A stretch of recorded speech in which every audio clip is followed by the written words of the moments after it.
So how on earth did I find myself in Portugal redeveloping Cristiano Ronaldo's old place? The story starts. Alright, hello everybody and welcome to episode 2 of my weekly update and Q&A. I'm Mads, a property developer with over 150 million in completed projects. I build super homes around the world for billionaires and royal families, and here at home in the UK, I'm starting a passion project to build a 100-unit property portfolio from scratch using none of my own money to prove that anyone can do it. In this video series, I start every video by answering your questions about property development and investment. So if you've got one, please drop it in the comments below this YouTube video. Then I'll share a challenge or something big from the week that we faced in our developments and how we overcame it. So today I'm going to talk a bit about our Ronaldo project and how we got that off the ground, and then I'm going to do a little update on our 100-unit challenge. This series is about giving you unprecedented access to the usually secretive world of high-end development and showing you, deal by deal, how to build a property portfolio from zero. Whether you're just starting out or you're ready to scale, these strategies will apply. Right, let's get into it. First up is the questions. And if I go over here to last week's video, which was the first video, we have no questions. So please, if you have a question, if you want to know anything about the developments that we're doing or the 100-unit challenge or how to get started or anything particular, drop me a question and I will answer it. So let me tell you about the Ronaldo project. So how on earth did I find myself in Portugal redeveloping Cristiano Ronaldo's old place? The story starts with Instagram. Back in 2023, we were contacted by a US-based client who'd bought a home in central London and they were looking for someone to redevelop it, and they'd seen what we'd been doing online. So we put a proposal together, we met the clients, and about a month later, we were actually already busy on site. That house we took through planning, we took it through the whole development and design process, and then we took it through the construction process. And the next summer, the clients flew over and we handed over that project. They were extremely pleased, and that's when they asked if we were up for another bigger challenge. They'd bought Cristiano Ronaldo's former home in the Algarve in southern Portugal, and they now wanted this stunning beach house completely transformed. The property itself is the dog's doodahs. It's incredible. It's sitting on a cliffside. It's got probably, I don't know, I'm not a golfer, but one of the world's best golf courses behind and a beach straight out in front. Our first challenge, well, there were many challenges. I didn't know the area. I didn't know southern Portugal. I didn't know anybody down there. The first thing I did was I started reaching out to my network to find out who had expertise in that area. I made sure that I met up with all of these people, whether they were still down in Portugal or they were back in London or wherever. As we were going to do a complete redevelopment of the site, I also needed to find an excellent architect that could not only design a killer scheme, but could also successfully navigate local bureaucracy. You need to have someone with contacts on the ground. But also very important was finding an architect who could work with our timescales, our vision, and our budget. When you're putting a team together, you have to be very careful that you align personality types and you don't have any hotheads who can't see the bigger picture.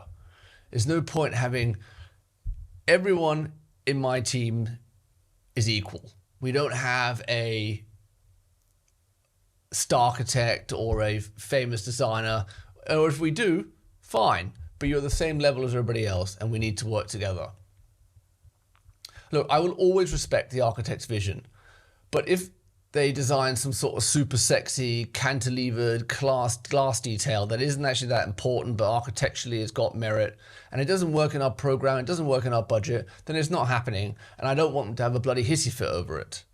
Again, it's about picking the right people. Unfortunately, that comes down to experience, but the more prep work you do, the better you'll get at it. I also needed to find great lawyers, accountants, planning experts, and then I needed to make friends with the managers of the estate down there. I took them all out for coffee or drinks and I gave them all my mobile number. I wanted them to know about the work that we were planning and that I'm always available to them if there's anything that's going to cause a problem. This relationship building is so important in the development game.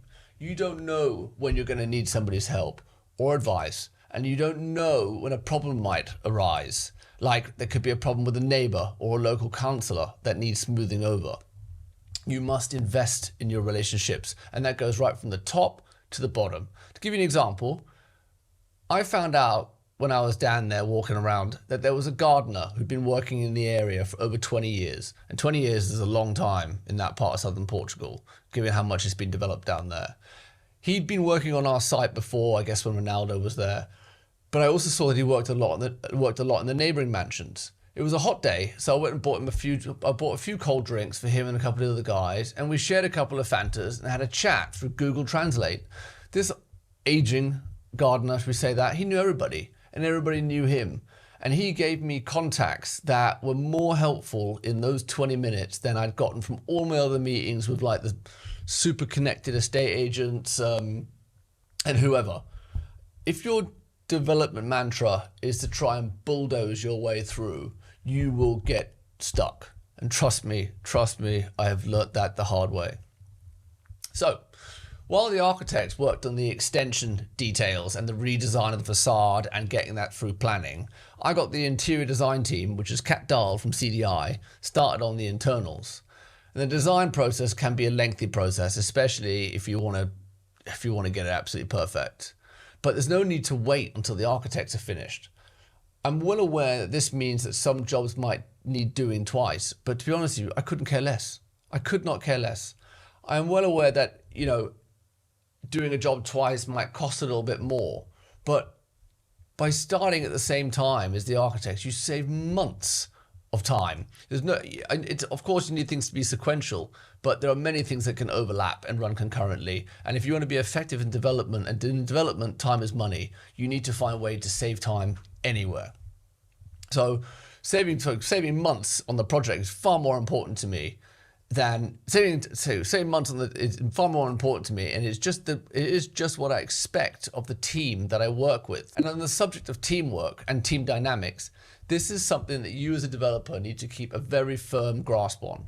Interior designers, planners, architects, contractors, project managers, QS, the stakeholders, and the list just goes on and on. As soon as the culture changes from efficient cooperative teamwork where everyone's helping each other to one where everyone starts chasing each other, you need to nip that straight in the bud. I do not ever accept a chasing culture. I cannot stand it when someone starts sending pissy chasing emails and then say, I gave that information to you 2 months ago, whatever. If you need something, pick up the phone and call that person, or better yet, go meet in person and sort it out together. The team also need to build relationships with each other, not just you as a developer and the boss. If they don't build relationships with each other and they don't feel that is within their remit, then they are not welcome on my projects.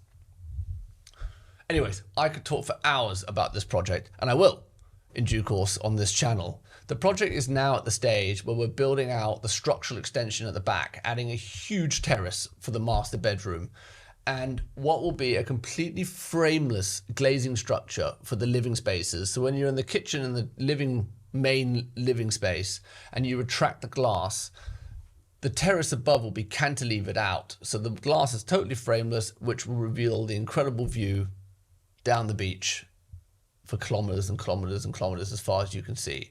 Absolutely incredible. I will show all of this view to you in due course for sure. But look, this type of work is called development management. And development management is an excellent way to develop properties without too much risk, personal risk. Essentially, somebody else owns the property, but engages you as the property developer. You then take the client role. You put a team together and you develop out your development vision. You then get paid well, and you also can get an upside at the end. If you have a proven track record of development, this type of work can be an excellent way to complement your own development projects because it cash flows, it pays out monthly, whereas your own development projects may not well do that. All right, speaking of that, speaking of developments and our own developments, let's get on to the 100-unit challenge. Right, here we go. The 100-unit challenge.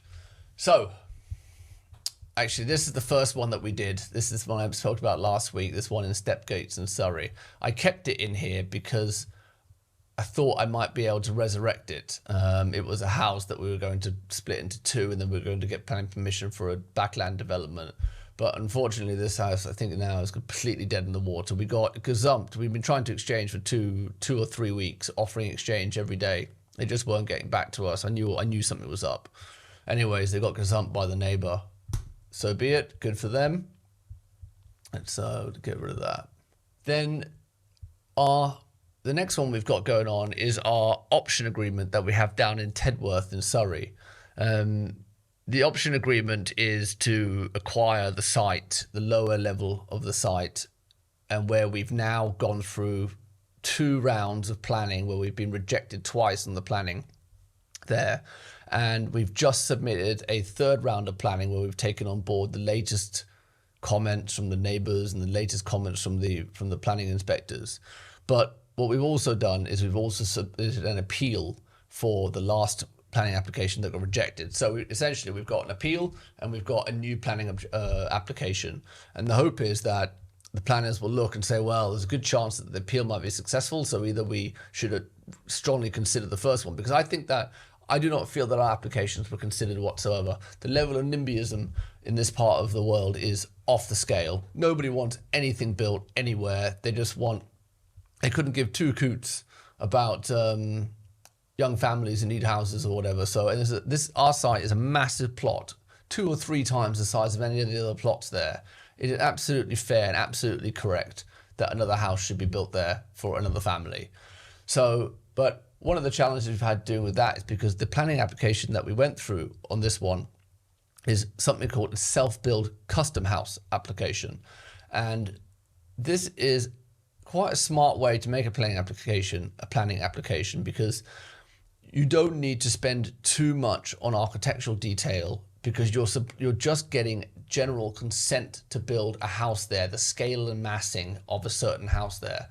And the idea with that is that it allows whoever actually ends up building out the house to design the final elements themselves. How's the house going to look? How many windows? What style of windows? What kind of construction will it be? What kind of roof pitch? All that stuff, which is quite nice. And this one we're not planning on keeping. This one we are looking to get planning for it, and we will sell it to an incoming purchaser to build their own home. We will of course offer to build it for them, and make money on the build there, but also profit when we sell the land onto them to build their own house. And the reason that we're not keeping this one, I know it's the 100-unit challenge, but we're doing all of this without our own money. So I do need to raise some capital to be able to spend on the due diligence of other capital. So this is all part of the journey, right? So we have to make some money in order to research other projects. So that's what we're doing with that one. But one thing we're struggling with at the moment is we have to get what's called a unilateral undertaking, because of the appeal that we're going through. And when you submit to appeal, you need a legal document, an undertaking, that this site, if granted plan permission, will be a self-build custom house. As in, I won't just build it myself and sell it. But of course I'm not going to do that. I've already signed paperwork to say that that will not be the case, but now we're having a unilateral undertaking drawn up to make that fully legal or legalized or set in stone, whatever the word is. So yeah, but that's just taking forever, because you've got to get the landowners to sign it. You've got to get the mortgagee for the land to sign it, and that takes forever. And then you yourself got to sign it and submit it. But hopefully we're very close on that one and getting that submitted. Then our super site down in Reigate in Surrey, which is also an option agreement. We have just submitted our second pre-app on that, which went through, and I paid that on Monday, I think it was. So we're waiting for feedback on that, and I'll give you more information on that when that comes through. Then our deal in Kent. This is a Boots commercial building, and we are very close to exchanging contracts on this one. We're just waiting on the mortgage offer. And I had the oddest call this week from the broker. I've actually never come across this, or the case handler that works for the broker who works for the lender. And, we're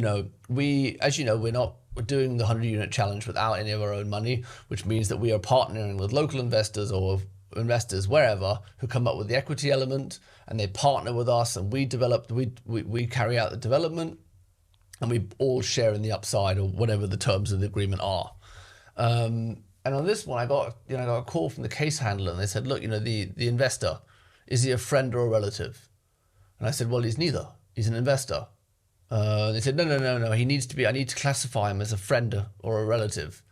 And I was just thinking, I mean, this case handler was pretty junior. So I just thought, well, whatever. He can't be a relative because he's not a relative. So yeah, okay, he's a friend. Let's classify him as a friend.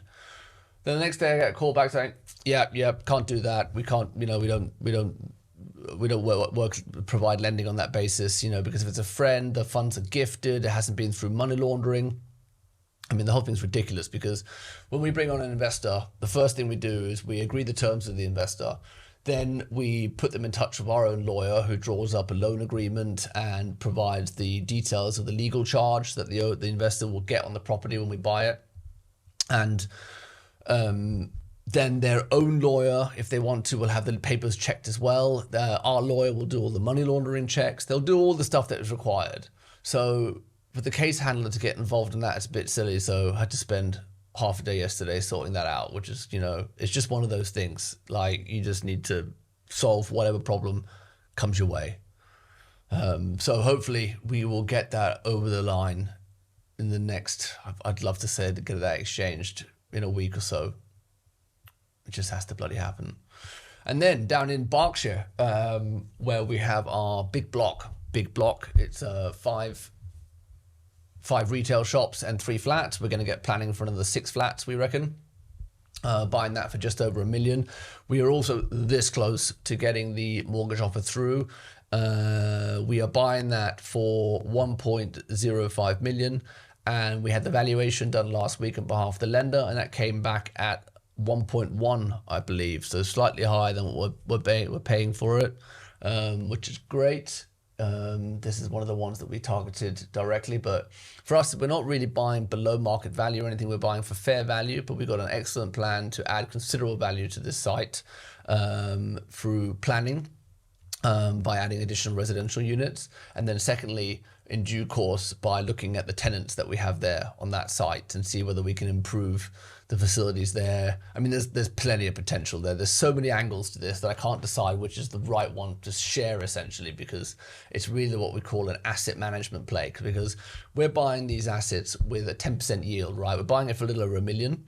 It's bringing in a little over 100K of rental income at the moment. So that's a 10% yield, and we're paying around 6.5% to our lender, which means there's a 3.5% surplus, which is coming in every month, which allows us, it gives us time. It means there's no pressure. You're not sitting there with a bridging loan, where time really is money. So when we like to have that kind of development, when there's multiple avenues that we can explore, because if we can add value 2 or 3 times rather than just 1 time, that's when serious returns are made. All right, let's talk about some stats. I do these stats every week now to give you an idea. New investors on the mailing list this week. I had 2 people reach out to me this week who wanted to invest in our projects. If you want to, just send me a DM or a message, invest, and I'll be in touch. That means we now have 34 people on our investor mailing list. Mentoring clients, yeah, that's something I'm looking to start doing in October when I've got a bit of time for a select few people who want to move the dial on their development journey. Instagram followers, where are we at now? 5196. So that's nearly 100 actually in a week. LinkedIn followers, I just checked that. What is that? 3112. Oddly, that's gone down. If I offended somebody. And YouTube subscribers, 100 last week. Where are we now? 104 subscribers. Okay. All right, cool. That is it for this week. And what have I got on the agenda? What is my plan for next week? So I need to get the deal and deal exchange. This is something that's a mega priority for me. We're so close. Anyway, like I said, mortgage offer is hopefully coming out on Monday. I've just been to Portugal last week and I'm heading back to Portugal week after next. We just did a handover for a Hyde Park project to our client, and I have my refinancing of the Copenhagen project. I have 2 lenders coming out Thursday to refinance it, and then I can run through the numbers of how that project looked. But I'm hoping for some pretty strong returns on that, actually. Nearly, I think 100%. I'm expecting 100% return on invested equity in 6 months. So we'll talk about that next time. Thanks so much for watching. See you next week in episode 3. Cheers.